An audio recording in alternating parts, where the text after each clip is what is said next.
اقبال کہتا ہے بھروسہ کر نہیں سکتے غلاموں کی بصیرت پر کہ دنیا میں فقط مردان حر کی آنکھ ہے بینا. کم بصیرت پر، دور اندیشی پر، ڈیسیجن پر، فیصلوں پر بھروسہ نہیں کر سکتے غلاموں کے کہ دنیا کے اندر اللہ تعالیٰ نے جو بینائی عطا کی ہے وہ تو حریت پسندوں کو دی ہے، میدان حر کو دی ہے، مردان حر کو دی ہے کہ جنہوں نے حریت کا سبق پڑھا ہے. ظاہری نتائج، وقتی نتائج کچھ بھی ہو، جو دور رفت نتائج ہیں مسلمانوں کو ہمیشہ اس کو پر نظر رکھنی چاہیے. سید مودودی کا بھی یہ قول ہے کہ میں نے پوری انسانی تاریخ کے اندر دیکھا کہ جو قلعوں کے اندر محصور ہو کر لڑنے والے تھے یعنی دفاع کرنے والے تھے وہ آج تک کوئی جنگ نہیں جیت سکے، اور جو ہمیشہ قلعوں سے باہر نکل کے جو کھیلتے تھے، جنہوں نے جنگیں کی ہیں، تاریخی نتائج ہمیشہ ان کے ساتھ کھڑے ہوئے. تو قلعوں تک محدود رہنا، اپنے آپ کو ڈیفینسو پوزیشن پر رکھنا اور دشمن سے ہر دفعہ مستقل ذہنی طور پر مروبیت کی سی کیفیت اپنا لینا، یہ وجہ ہے کہ جو آج ہم دیکھ رہے ہیں کہ پوری پاکستانی قوم اس کی فکر اسی منہج کے اوپر ڈیولپ ہوئی ہے. الحمدللہ وکفی وخاتم الانبیاء والمرسلین، اما بعد فاعوذ باللہ من الشیطان الرجیم، بسم اللہ الرحمن الرحیم. تو بھائیوں اور بہنوں کیسے ہیں آپ لوگ؟ میرا نام ہے سیب علی، آپ دیکھ رہے ہیں میرے یوٹیوب چینل سیب علی ٹی وی اور میرے فیس بک پیج HKA. مجھے امید ہے آپ جہاں بھی ہوں گے خیریت سے ہوں، خوش باش ہوں گے. میں بھی جہاں بھی خیریت سے ہوں، خوش باش ہوں. تو تمام دیکھنے اور سننے والے سامعین و ناظرین کو السلام علیکم ورحمۃ اللہ وبرکاتہ. تو آج جو ہے وہ 9 نومبر ہے اور یوم پیدائش ہے علامہ اقبال کی. علامہ اقبال ایک ایسی شخصیت ہیں جن کو پوری دنیا جو ہے جانتی ہے، اور علامہ اقبال کا جو کردار ہے پاکستان بننے میں وہ بھی بہت اہم ہے، کیونکہ علامہ اقبال نے اپنی جاگتی آنکھوں سے خواب دیکھا.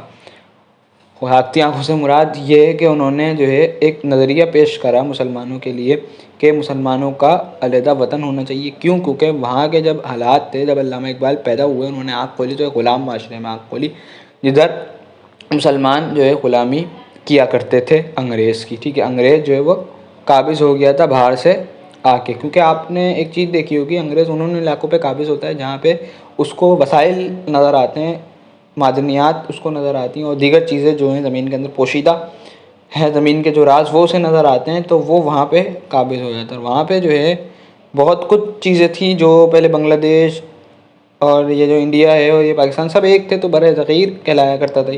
تو انگریز جب قابض ہوا جہاں پہ وہاں زیادہ چیزیں تھیں، دریا ہیں اور دیگر چیزیں، وہ سب ادھر موجود تھی بر صغیر کے اندر.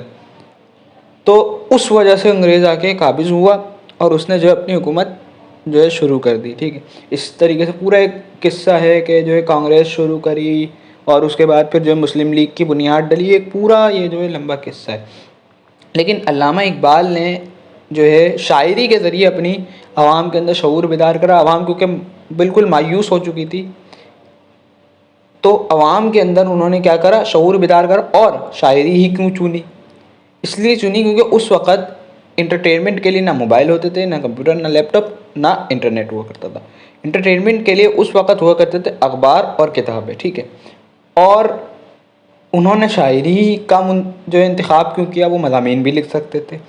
تو شاعری جو ہے وہ ایک دم جو ہے بندے کے جا کے دل پہ لگتی ہے، اور بندہ جو ہے شاعری کے اندر مختصر جو ہے الفاظ کے اندر اپنے دل کی بات کہہ جاتا ہے اور وہ اثر زیادہ کرتی ہے. آپ اگر اب بھی کسی بھی کتاب اٹھائیں اور اس میں سے شاعری پڑھیں تو وہ آپ کو زیادہ اٹریکٹ کرے گی اپنی طرف بنسبت مضامین کے. تو اس لیے علامہ اقبال نے شاعری منتخب کری اور لوگوں میں جو ہے شعور جگایا کہ آپ ایک آزاد ریاست کے لیے جد و جہد کریں. اور علامہ اقبال کے جانے کے بعد سے مراد یہ ہے کہ جب وہ دنیا سے چلے گئے تو وہ ڈگمگاتی جو کشتی تھی مسلمانوں کی اس کو قائد اعظم نے سنبھالا، اور قائد اعظم نے اسی نظریے پہ لے کے چلے جو علامہ اقبال کا نظریہ تھا. اور قائد اعظم نے جب علیحدہ وطن بنایا تو وہ کہلاتے ہیں بانی پاکستان. تو اس میں علامہ اقبال کا بھی بہت بڑا کردار ہے.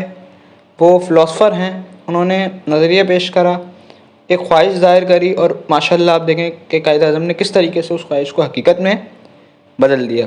علامہ اقبال کے بہت سے نظریات تھے ملک پاکستان کے حوالے سے، جن میں سے بہت تو پورے ہو گئے اور جن میں سے کچھ ہیں جو پورے نہیں ہوئے. ہمیں کوشش کرنی چاہیے اس کے لیے. علامہ اقبال چاہتے تھے کہ تمام مسلمان جو اپنی دینی رسومات جو ہیں وہ آرام سے ایک علیحدہ جگہ پہ کر سکیں بغیر کسی روک ٹوک کے، اور اپنے دنیاوی معاملات بھی آرام سے لے کے چل سکیں بغیر کسی روک ٹوک کے، اور پاکستان کا جو مطلب ہے وہ لا الہ الا اللہ محمد رسول اللہ، اس بنیاد پہ وطن بنا، تو اسی بنیاد پر اس ملک کے فیصلے بھی ہوں گے، اس وطن کے فیصلے بھی ہوں گے، اور یہ وطن آگے ترقی بھی کرے گا اس ہی کلمے کی بنیاد پر۔ جزاک اللہ خیر، اپنے بھائی سے اس کو دیجیے اجازت، اپنے بھائی سے اس کو رکھیے گا دعاؤں میں یاد۔ اللہ حافظ۔